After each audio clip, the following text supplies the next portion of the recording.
भगवान श्री कृष्ण ने जो उपदेश किया था अर्जुन के लिए तो सखा बन के किया था।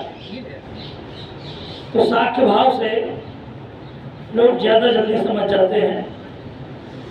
गुरु तेग बहादुर जी के पुत्र थे गुरु गोविंद सिंह जी, और तेग बहादुर जी की जो धर्मपत्नी थी बहादुर सिंह, उनका नाम था तेग बहादुर जी कहते थे उनको। गुरु परंपरा में पिता ही उनके गुरु हुआ करते थे। हाँ ठीक, पिता ही उनके गुरु हुआ करते थे। तो गुजरी देवी का नाम सुना होगा। अभी आचार्य जी ने कहा कि हाँ गुजरी देवी, अभी आचार्य जी ने कहा कि ऐसा नहीं कि वो एकाएक ऐसा करने लगे, वो पहले भी कुछ सीखे होंगे, पहले भी उन्होंने कुछ किया होगा। तो सबसे बड़ा साया उनके ऊपर था उनकी दादी माँ का। किसका था? दादी माँ का। तो तेग बहादुर सिंह जी की जो पत्नी थी, बहादुर सिंह जी की जो पत्नी थी गुजरी देवी, वो गुरु गोविंद सिंह जी की माँ थी, और बहादुर सिंह उनके पिता थे। और पटना साहिब में उनका जन्म, पटना साहिब मतलब जहाँ पे उनके गुरुओं का जन्म होता है उसको साहिब शब्द से संबोधित करते हैं।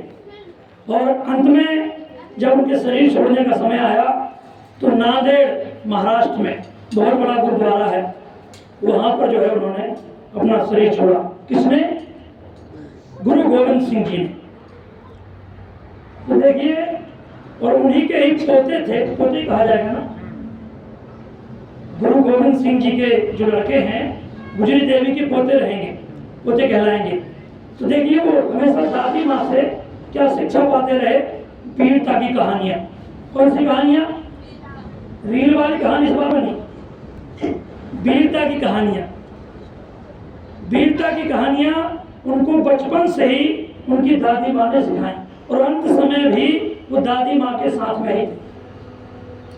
तो दादी माँ उनको साहस देती रही, हिम्मत देती रही कि बेटा धर्म के लिए प्राण न्यौछावर हो जाए, लेकिन धर्म नहीं जाना चाहिए, सत्य नहीं जाना चाहिए, वचन नहीं जाना चाहिए, संकल्प नहीं जाना चाहिए।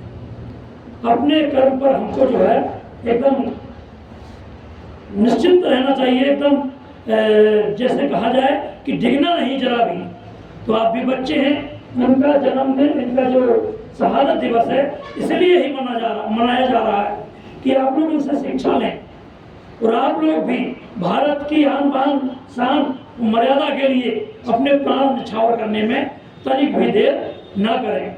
हमारे सैनिक सीमा पर अपने प्राण गंवाते हैं, तब जाकर हमारा जीवन सुरक्षित है। इसलिए मित्रों ध्यान दें, कभी भी जब धर्म की बात आए, राष्ट्र की बात आए, तो चाहे छोटा बच्चा हो, चाहे बड़े लोग हो, चाहे माताएं हो, चाहे बहनें हो, पीछे नहीं हटना चाहिए। के लिए इसी कहानी में एक सैनिक था, वो अपनी जान बचाकर और कुछ पैसे लेकर लड़ाई से भाग आया। गुरु गोविंद सिंह जी की लड़ाई चल रही थी, उसमें से भाग आया। तो वो घर में जाकर अपनी पत्नी से बताया, क्योंकि औरंगजेब शासक था उस समय, और औरंगजेब के जो वजीर खान थे वो मंत्री जो भी रहे हों, तो औरंगजेब के आदेश पर ही, वही औरंगजेब याद रखिए जिसने हमारे मंदिरों को तोड़ा था, हम लोग उसे कभी नहीं भूलेंगे। और कोई औरंगजेब पैदा होगा भारत में तो उसको जड़ से उखाड़ दिया जाएगा, ध्यान रखना। लोग भारत में लुटेरों को आगे लाना चाहते हैं, बाबरी मस्जिद बनाना चाहते हैं, लेकिन ऐसा भारत में नहीं होने देंगे हम लोग। बनाना है तो अब्दुल कलाम के नाम पर बनाइए, राष्ट्रभक्तों के नाम पर बनाइए, वीर अब्दुल हमीद के नाम पर बनाइए, लेकिन अधर्मियों के नाम पर, दुष्टों के नाम पे भारत में कोई भी इमारत खड़ी नहीं होनी चाहिए। ये सब हमारा संकल्प, आपका संकल्प रहना चाहिए। तो देखिए माता जी, बहन जी, बच्चियों, ध्यान दीजिए, क्या किया उस सैनिक की पत्नी ने? अपने पति को घर से धक्के मार के बाहर निकाल दिया, कहा कि जा डूब मर पानी में, तू हमारा पति कहलाने के योग्य नहीं है, तूने मुसलमानों का धन खाने के लिए अपने देश से गद्दारी की है, अपने गुरु से गद्दारी की है, हम तेरा त्याग करते हैं। तो फिर वो माँ के पास पहुंचा तो माँ ने भी वही किया।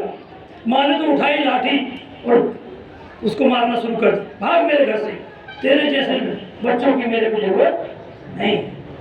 तो देख लीजिए, ये थी उस समय की शिक्षा, ये थी उस समय की परंपरा कि सिखों में अपने धर्म के लिए, अपने राष्ट्र के लिए। आज तो यहाँ ऐसे ऐसे लोग पैदा हो रहे हैं जो भारत में रहते हैं और पाकिस्तान के भोगाते हैं। तो ये सब जो है हमारे देश में नहीं चलेगा और ना हम चलने देंगे। इसलिए राष्ट्र के लिए मरना है, राष्ट्र के लिए जीना है, यही शिक्षा इन बच्चों को हमको प्राप्त करनी है। बोलिए भारत माता की जय। प्यारे बच्चों और एक और बाकी है, ये आज जो कार्यक्रम हो रहा है इस पर आपको 3 बातों का ध्यान बहुत आवश्यकता से देना बहुत जरूरी है। अगर आप अपने जीवन को सुंदर बनाना चाहते हैं, अच्छा बनाना चाहते हैं, तो 3 बातें याद रखें। पहला आपका है शिक्षा निर्माण, अच्छी शिक्षा आपके पास होनी चाहिए।